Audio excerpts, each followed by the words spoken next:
Hello and welcome back to Outside Views. Today we're diving into a critical issue that embodies the complex crossroads where Britain now finds itself in the post-Brexit world. Poor Brexit Britain's China dilemma. And this topic is not just about trade or security, it reflects deeper questions about Britain's identity, values, and its standing in the world. What does it mean for Britain to navigate its relationship with China while dealing with the fallout of Brexit? And can the UK find a path that balances economic necessity with ethical and geopolitical responsibility? Let's explore these questions in depth. To start, let's take a closer look at the state of Britain's economy post-Brexit. When the UK voted to leave the European Union in 2016, the campaign promised a host of economic benefits. Brexit was supposed to free Britain from EU bureaucracy, open doors to global trade, and create a more dynamic, independent economy. But now, after officially leaving the EU, the reality couldn't be further from those promises, and that's already 4 years. Or 5 already. The British economy is struggling. Economic growth has been sluggish for years, and Brexit has only compounded the problem. And recent reports show that the UK's GDP has stagnated with no significant growth in the last quarter. For ordinary people, this means stagnating wages, rising inflation, and increased reliance on food banks. The Trussell Trust, one of the largest food bank operators in the UK, reported that 655,000 people used their services for the first time in the past year. That's a staggering 95% increase. And this paints a grim picture of a country where economic opportunities have diminished and inequality has grown. Brexit has also created significant barriers to trade, particularly with the EU, which remains Britain's largest trading partner. And these barriers have increased costs for businesses and disrupted supply chains, making it harder for British companies to compete in global markets. The loss of seamless access to the EU single market has forced Britain to look elsewhere for economic opportunities. And this brings us to China. China is currently the UK's fourth largest trading partner. Expanding trade with Beijing offers a tempting prospect for economic recovery. But this relationship is fraught with challenges and risks.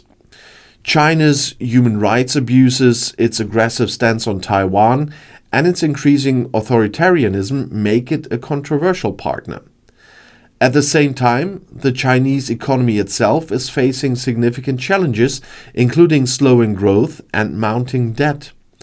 And this raises serious questions about the long-term viability of deepening ties with Beijing. The UK government has taken a pragmatic approach to this dilemma. Catherine West, the Indo-Pacific minister, recently acknowledged the economic pressures Britain faces. She argued that the country's fragile post-Brexit economy necessitates a more outward-looking approach, including closer economic ties with China. West's comments reflect the difficult choices Britain must make, balancing the need for economic growth with the risk of increased dependency on a contentious partner. However, critics argue that Britain's approach to China has been inconsistent and lacking in clear red lines. Marc, the director of the Committee for Freedom in Hong Kong Foundation, described the UK's stance as a mistake. He pointed to Beijing's increasing repression in Hong Kong, including the imposition of the national security law, which violates the 1997 handover agreement. Sabah questioned why Britain has not set its own boundaries, especially given China's transnational repression of pro-democracy activists, some of whom are now based in the UK. The situation in Hong Kong is a stark reminder of the risks associated with engaging with Beijing. Since the introduction of the national security law in 2020, dozens of activists have been arrested and freedoms have been severely curtailed. Some activists have fled to the UK only to find themselves targeted by Chinese authorities. And this raises serious ethical questions about Britain's willingness to deepen economic ties with a regime that continues to undermine human rights. At the same time, Britain faces growing pressure from its closest ally, the United States. The incoming Trump administration has signaled a more confrontational approach to China, emphasizing the need to counter Beijing's influence globally. And this creates potential friction in the transatlantic relationship as Britain tries to balance its economic needs with its commitments to its allies. Labour's approach to China has been described as mirroring Australia's 3Cs strategy: challenge, compete and cooperate. This framework aims to strike a balance between addressing security risks, fostering economic competition, and collaborating where interests align. However, critics argue that the UK's implementation of the strategy has been vague and inconsistent. For example, the government's long-awaited audit on China, which could provide much-needed clarity, has been, surprise, delayed. Meanwhile, Labour leaders, including Prime Minister Keir Starmer and Chancellor Rachel Reeves, have emphasized the importance of economic growth, but offered little detail on how they plan to navigate the risks associated with closer ties to China. And the challenges extend beyond economic and security concerns. Recent revelations of a Chinese spy infiltrating the royal family highlight the risks of unchecked engagement with Beijing.